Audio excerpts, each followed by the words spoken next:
PDS संकल्प भी लिया गया है, वो मैं अध्यक्ष जी से कहूंगा कि हमारी कुछ बिंदु खत्म हो जाए, उसके अध्यक्ष जी पीडीएस संकल्प जो हम लोगों ने दिलाया है इन अपनी यूथ ब्रिगेड के साथियों को, ये गांव-गांव जाकर के, गली मोहल्लों में जाकर के, जहां भी पीडीए पंचायत करें या जहां भी कार्यक्रम हो, कोशिश कर करके पीडीएस संकल्प भी उन साथियों को दिलाएं, जिससे कि आने वाले समय में जो भारतीय जनता पार्टी की सरकार है लगातार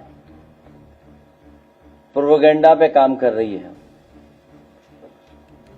इसलिए हमें जहां पीडीएस संकल्प दिलाना है वहीं ये भी याद रखना है कि हमारे मुद्दे आज भी बेरोजगारी के हैं। जिस तरीके से नौकरियां घट रही हैं, नौकरियों के अवसर खत्म हो रहे हैं, योग्यता के अनुसार काम नहीं मिल रहा है, सम्मानजनक रोजगार नहीं दे पा रही सरकार, जिन पे डिग्रियां हैं, जिन पे अच्छे प्रोफेशनल कोर्सेज की डिग्रियां हैं, उन्हें डिलीवरी बॉय बना दिया है, तो सम्मानजनक नौकरी भी नहीं दे पा रहे हैं। जहां संविधान को समय समय पर सरकार के लोग मिलकर के संविधान के अधिकार नहीं दे रहे हैं, वहीं आरक्षण की पे भी खिलवाड़ हो रही है। नौकरियां नहीं देने का मकसद है सीधा सीधा आरक्षण न देना। शिक्षा में राजनीतिक हस्तक्षेप बहुत बढ़ा दिया है इन्होंने, जो अपॉइंटमेंट्स हैं उसमें राजनीतिक हस्तक्षेप बढ़ा है और एक रंगी हस्तक्षेप ज्यादा हुआ है। युवतियों के लिए असुरक्षित माहौल है, क्योंकि जब हम डेटा देखते हैं तो डेटा में ये पता लगता है कि सबसे ज्यादा असुरक्षित वातावरण युवतियों के लिए कहीं है, महिलाओं के लिए कहीं है, तो वो उत्तर प्रदेश में जो सरकार का अपना डाटा बता रहा है। इधर फीस महंगी तो हो ही रही है, फीस लगातार बढ़ती चली जा रही है, और जो प्रोफेशनल कोर्सेज हैं उन पे हमारे जो ग्रामीण क्षेत्र के बच्चे हैं, गरीब बच्चे हैं, वो पढ़ भी नहीं पा रहे हैं, क्योंकि नौकरी रोजगार कई बार प्रोफेशनल कोर्सेज के माध्यम से भी मिल रहा है। और जिस तरीके से प्राइवेटाइजेशन हुआ एजुकेशन का, मनमानी हो रही है वहां, उस पे भी हमारी पार्टी के नौजवान, युवजन के लोग, यूथ ब्रिगेड के लोग लगातार जनता को समझाएंगे। इधर ऑनलाइन सब कुछ अवेलेबल है, लेकिन गरीब के लिए ऑनलाइन अभी भी थोड़ी बहुत परेशानी की बात है, क्योंकि जिस तरह के उनके पास इंतजाम होने चाहिए, गरीब के पास वो सुविधा नहीं है जो अमीर के पास है। इसलिए ऑनलाइन में जहां सुविधा है वहीं ऑनलाइन से गरीब को परेशानी है। मुद्रा योजना का भी हम लोगों ने बताया कि 33 लाख करोड़ रुपया बांटा गया, और ये कहा गया कि 33 लाख करोड़ रुपए बंटने के बाद मुद्रा योजना जिनको इस योजना से जोड़ा है वो कम से कम कुछ लोगों को रोजगार देंगी।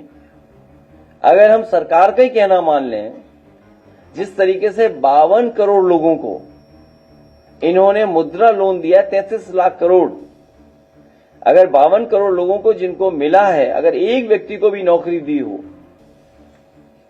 एक व्यक्ति को भी नौकरी दी हो या एक व्यक्ति को भी रोजगार दे दिया हो, तो कोई बेरोजगार बचेगा ही नहीं। इधर हम लोग देखते हैं कि सोशल मीडिया पे सब लोग एक्टिव हैं, कई बार हम अपना पक्ष रखते हैं। सरकार तो अपने प्रोपेगेंडा के लिए इस्तेमाल कर रही है, और सरकार को एडवाइजरी भी जारी करनी पड़ गई कुछ चैनलों के लिए, कुछ सोशल मीडिया प्लेटफॉर्म के लिए, क्योंकि वो इतना खास बन रहे थे कि उनके लिए ही एडवाइजरी जारी करनी पड़ी। अगर समाजवादी पार्टी का व्यक्ति कुछ लिख दे तो उसे पुलिस प्रशासन पूरा पीछे पड़ जाता है। अभी रायबरेली की ताजी घटना सुनने में आया है कि भारतीय जनता पार्टी के लोगों ने मिलकर के पुलिस से पकड़वाया है एक को, और उसके बाद सुना है विधायक जी जाकर के खुद अपने साथियों के साथ मारपीट किए हैं। तो जो इंस्टीट्यूशंस हैं, जितनी इंस्टीट्यूशंस स्ट्रांग होंगी, जितनी इंस्टीट्यूशंस निष्पक्ष काम करेंगी, उतना ही हमें न्याय मिलेगा। लेकिन छोटी बड़ी जितनी भी इंस्टीट्यूशंस हैं जहां पे गरीब की मदद होनी चाहिए, गरीब को न्याय मिलना चाहिए, या हम अपनी तकलीफ परेशानी में उन इंस्टीट्यूशंस में जाएं, तो वो भी हमें भेदभाव की तरह देख रहे हैं। और भेदभाव इसलिए है क्योंकि हमने डेटा निकालना शुरू कर दिया था। अभी कुछ दिनों में उस जिले का भी डेटा हम लोग जारी करेंगे और सूचना ये देते हैं कि अधिकारी लोगों की कुछ कमजोरियां हैं जिसके कारण बीजेपी के लोग उनसे मनमानी करवा रहे हैं। कमजोरियां हैं कि भ्रष्टाचार किया है। वैसे तो सरकार हर व्यक्ति को पाताल से भी खोज लाती है, लेकिन जो करप्ट और भ्रष्टाचारी लोग हैं वो पाताल लोग नहीं जा रहे हैं, वो मुख्यमंत्री आवास में छिप जा रहे हैं। उन्हें पाताल लोग जाने की जरूरत ही नहीं है या इधर उधर छिपने की जरूरत ही नहीं है। सबसे सुरक्षित जगह मुख्यमंत्री आवास,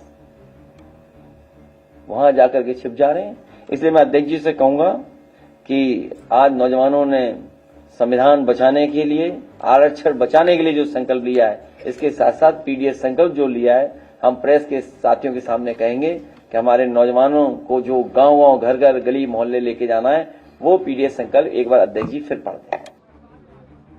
आगे की रणनीति के साथ ही आतंकवाद और उग्रवाद के खात्मे की एक नई पहल के लिए अब पूरा भारत आगे बढ़ा है। आतंकवाद और उग्रवाद के प्रति जो जीरो टॉलरेंस की नीति है, पूरे भारत को इस दुखद घड़ी में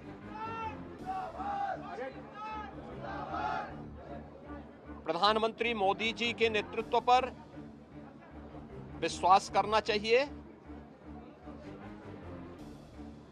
मैंने अभी शुभम द्विवेदी के परिवार के सभी सदस्यों से मुलाकात की है। उनके पूज्य पिता से मेरी कल भी बात हुई थी और रात्रि में ही उनकी बॉडी यहां पर आई है। पार्थिव शरीर अंतिम संस्कार की प्रक्रिया के लिए अब आगे प्रस्थान कर रहा है। परिवार दुखित है। शुभम द्विवेदी परिवार का एकमात्र पुत्र था। 2 महीने पहले ही उसकी शादी हुई थी। परिवार दुखित है। मैं दिवंगत आत्मा की शांति की कामना करता हूं। परिवार के लोगों के प्रति हमारी पूरी संवेदना है। तो किस घड़ी में पूरा देश इस अमानवीय और बर्बर कृत्य की निंदा करता है, और इस बात के लिए भी हम आश्वस्त करते हैं कि जिस तरीके से वहां पर जो कृत्य उन आतंकवादियों ने किए हैं, हिंदू मां बहनों के साथ जिस प्रकार की बर्बरता उनके सामने ही उनके सिंदूर के साथ किया गया है, इसी प्रकार से आतंकवादियों और उनके आकाओं को उसकी सजा जरूर मिलेगी। इसमें कोई संदेह किसी को नहीं होना चाहिए।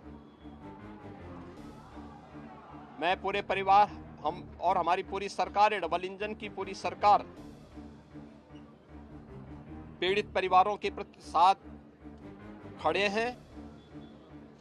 याद रखना, ये डबल इंजन की सरकार है और ये सरकार इस प्रकार की किसी भी बर्बर और अमानवीय आतंकी घटना को लेकर, उग्रवादी घटना को लेकर के जीरो टॉलरेंस की नीति के तहत कार्य करना जानती है।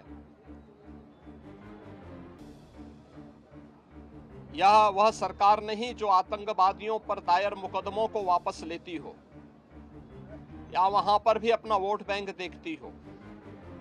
पूरी सख्ती से ऐसे तत्वों के विषैले फनों को कुचलने का कार्य होगा जिन लोगों ने आतंकी घटना को अंजाम दिया है या इस साजिश का हिस्सा बने हैं। यह जीरो टॉलरेंस की नीति देखने को मिलेगी और हर व्यक्ति इस घटना के जो परिणाम अब सामने आएंगे उसको भी देखेगा। धन्यवाद जी।